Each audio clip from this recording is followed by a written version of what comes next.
में से सोचा कि आज मौसम बड़ा सुहावना है। कुछ मन और दिल दिमाग की उमंग उठी कि समाज के लिए कोई चंद शब्द कह दूं,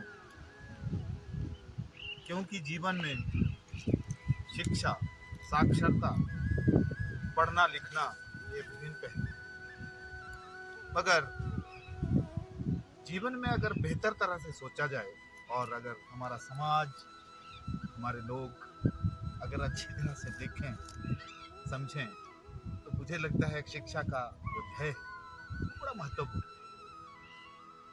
जब कोई भी सामाजिक प्राणी अक्षर ज्ञान और अंक ज्ञान में आत्मनिर्भरता प्राप्त करता है और उसमें जब वो पूरा पढ़ना लिखना, हिसाब किताब करना सब कुछ जान लेता है और जीवन पर्यंत पढ़ता रहता है, सीखता रहता है और अपनी चेतना का विकास कर लेता है। जब उसकी चेतना का विकास हो जाता है तो वो हर पहलू को क्या, क्यों, कैसे, किसने, कब, कहाँ के संदर्भ में सोचता है और जब इस तरह से चिंतन मनन करता है तो उसको सच और झूठ, जीवन के यथार्थ का पूरा समझ लग जाती है और वो आगे बढ़ता है। इस तरह से अगर हम इसको आगे बढ़ाएं शिक्षा के संदर्भ में, तो जो व्यक्ति जीवन भर पढ़ना लिखना करता रहे, सीखता रहे, पढ़ता रहे और साथ में वो अपने एक काम का मास्टर हो, जिसका उसके पास एक काम हो जिसका वो मास्टर हो। सिर्फ पढ़ना लिखना ही शिक्षा नहीं है। अगर उसके पास अपना काम है और उसमें वो निपुण है तो जीवन के हर क्षेत्र में वो आगे बढ़ सकता है। इस तरह से वो जब संश्लेषण और विश्लेषण करता है, हर पहलू का संश्लेषण और जब विश्लेषण करके देखता है, जैसे सुनार की तरह अगर रेत में से वो सोने को निकाल लेता है तो उसका वो विश्लेषण है। और अगर किसी चीज को अच्छी तरह से उसका पहलू का संश्लेषण करता है, जैसे माइक्रोस्कोप से किसी चीज को दिखता है, तो वो उसका संश्लेषण और विश्लेषण करने का, इसका मतलब उसकी चेतना का विकास हो गया है। इस तरह से अगर आगे देखें तो वो आदमी, ऐसी चेतना का आदमी एक डॉक्टर भी होता है, एक इंजीनियर होता है, एक वकील होता है और वो एक अध्यापक भी होता है। वो एक मजदूर और किसान की तरह से अपने अंदर एक ऐसा उसके अंदर एक चेतना का, क्या बोलेंगे उसको, चेतना का इस तरह से विकास होता है, इस तरह से पैशन आ जाता है। आई थिंक पैशन, जुनून, एक मिशन इस तरह से जब आ जाता है तो वो व्यक्ति समाज को बहुत कुछ देता है। उसकी समझ बिल्कुल डॉक्टर की तरह होगी, बिल्कुल वकील की तरह होगी, बिल्कुल राजनीतिज्ञ होगा। वो हर पहलू को समझेगा, क्या सच है क्या झूठ है। जब इस तरह से वो आगे बढ़ता है, जब पैशन होता है, उसके अंदर एक जुनून होता है, तो वो समाज की बुराइयों को दूर करने के लिए भी आगे बढ़ता है और समाज की बेहतरी के लिए आगे आ जाता है। उसके अंदर एक जब जुनून होता है तो बेहतर समाज के लिए वो अपने समाज के अंदर काम करता है और उसका सपना, उसका पैशन होता है कि मैं बेहतर समाज बनाऊंगा, जहां ना कोई अमीर हो ना गरीब हो, जहां कोई बीमार ना हो, लोगों का स्वास्थ्य लोगों के हाथ में हो जाए, सब लोग सुखी हो, संपन्न हो, साधन संपन्न हो, साधनों के ऊपर उसका कब्जा हो। और जब इस तरह से होगा तो वो लोगों के बीच में एक वाद्य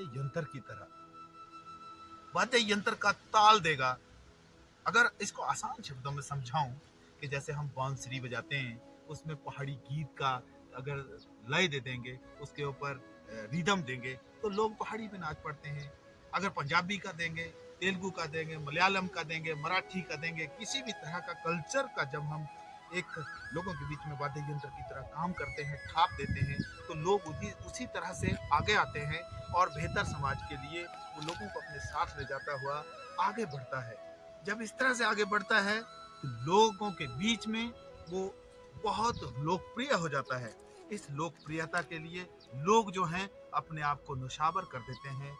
बेहतर समाज के लिए वो कोई किसी भी तरह का नशा नहीं करता। ऐसा शिक्षित आदमी कभी किसी तरह का कोई नशा नहीं करता। उसका जो काम करने का तरीका है, उसके लिए वही सबसे बड़ी सुप्रीम पावर है, यही उसके लिए अध्यात्म है, यही उसके लिए पूजा है, यही उसके लिए सब कुछ जीवन का हर हिस्सा है।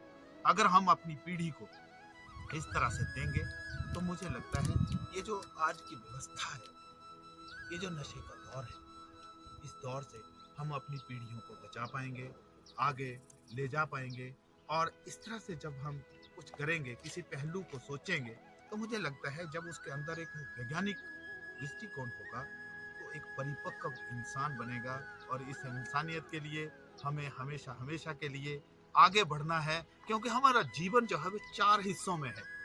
अगर हमारे ग्रंथों का हम अध्ययन करें, मानव और संस्कृति, तो हमारा जीवन जो है वो 4 हिस्सों में बांटा गया है कि ब्रह्मचर्य, गृहस्थ, वानप्रस्थ और संन्यास। मुझे लगता है मैंने इन 3 अवस्थाओं को, 2 अवस्थाओं को अच्छी तरह से क्रॉस कर लिया है और तीसरी अवस्था मेरे लिए चली है। पहली अवस्था ब्रह्मचर्य, इसमें मैंने बहुत सारी शिक्षा ग्रहण करने की कोशिश की, बहुत कुछ सीखा, बहुत सारी गलतियां भी की और उन गलतियों से सीखते हुए हम आगे बढ़े। इसी तरह से मैं किसी तरह का कोई नशा नहीं करता, मैं किसी भी सामाजिक बुराई का सपोर्टर नहीं हूँ। मैं किसी भी सामाजिक बुराई को पहले भांप लेता हूँ तो उसका विरोध करते हैं, समाज के अंदर भी लोगों को समझाते हैं। और उसके बाद गृहस्थ जीवन में 25 साल से 50 साल की उम्र में हमने गृहस्थ का जीवन जिया है, हमारे बच्चे हैं। और इस तरह से 50 से 75 साल की जो उम्र है उससे मैं गुजर रहा हूँ और मैं बहुत कुछ सीख रहा हूँ। इसको वानप्रस्थ बोलते हैं। ये वानप्रस्थ की जो मेरी उम्र है, इसमें मैं खेती को भी सीख रहा हूँ, इसमें मैं बागवानी को सीख रहा हूँ, इसमें मैं मानव के संबंधों को सीख रहा हूँ, इसमें मैं अपनी संस्कृति को सीख रहा हूँ। ये जो हमारी संस्कृति, मानव और संस्कृति है, इसको हम कैसे जिंदा रखें, इसको हम जीवन पर्यंत सीखते रहेंगे। और साथ में ये जो हमारी कुदरत है, पर्यावरण है, इसके अंदर संतुलन बना के रखना ये अति महत्वपूर्ण है। कि आज जो विकास का दौर है, जिसको हम ढांचागत विकास बोलते हैं, ये विकास कुदरत में जो तारतम्य है, जो कुदरत के बीच में एक समन्वय है, उसको अगर बना करके ये विकास किया जाएगा तो ये मानव सभ्यता का बहुत बड़ा इतिहास है। और अगर ये विकास सिर्फ दिखावे के लिए है, ढांचे के लिए है, तो ये एक बहुत बड़ा विनाश बन के उभरेगा और बहुत बड़ी तबाही करेगा। इसलिए हमारी चेतना का विकास होना चाहिए। हम वानप्रस्थ में जब जा रहे हैं तो बहुत कुछ सीख रहे हैं। पॉलीथीन के देखिए, अगले बहुत सारे वीडियो में आपको मैं पॉलीथीन के बारे में बताऊंगा। बहुत सारे हमारी जो पीढ़ी है किस तरह से कचरे की तरफ जा रही है, किस तरह से फास्ट फूड की तरफ जा रही है। हमारी जो हजारों हजार सालों की जो संस्कृतियां हैं, हमने उनको छोड़ दिया है। खाना पीना, उठना बैठना, घर बनाना, ये सब चीजें जो हैं आज के दौर में हम सब लोग अपनी संस्कृति को भूलकर उसको अपना रहे हैं, ढांचागत विकास की तरफ जा रहे हैं।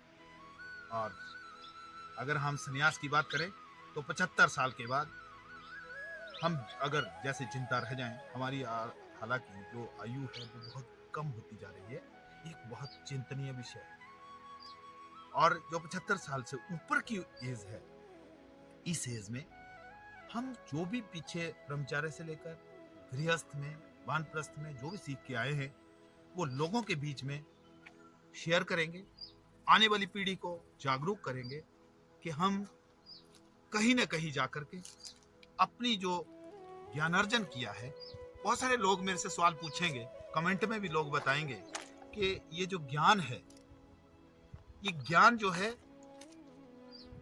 जो हम प्रैक्टिकल करते हैं, जो हम करके देखते हैं, उसको ज्ञान बोलेंगे। अगर मैंने किसी समाजी बुराई को दूर किया है या मैं उस पर नहीं चलता हूं तो ये ज्ञान है। और अगर मैं रटता हूं, सिर्फ बुक बॉम्ब करता हूं, क्रैमिंग करता हूं, तो ये ज्ञान नहीं है, ये सिर्फ सूचना है। और अगर हम जैसे ये जो करेंगे, वैज्ञानिक दृष्टिकोण की बात करेंगे, अगर हम आगे बढ़ेंगे तो क्या होगा कि हमारा समाज जो है वो हम इस अपनी संस्कृति को हस्तांतरित करेंगे।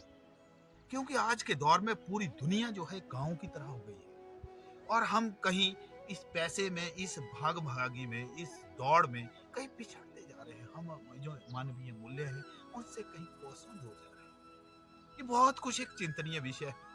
हो सकता है कि हम अध्यात्म में चले जाएं, हो सकता है कि हम कुछ और सोच लें, मगर हमें जो सोचना है वो मानवीय मूल्यों के ऊपर आधारित सोचना है कि महिला और पुरुष कितने समान हैं। महिला शिक्षा भी उतनी जरूरी है जितनी एक पुरुष की शिक्षा है, और महिलाओं का समान दर्जा देना, महिलाओं को आगे ले जाना, लड़कियों की सुरक्षा, बच्चों की सुरक्षा, इसके ऊपर तमाम चीज़ों के ऊपर हम एक वीडियो जो है वो बहुत सारे व्यापक स्तर पर आगे आने की कोशिश करेंगे।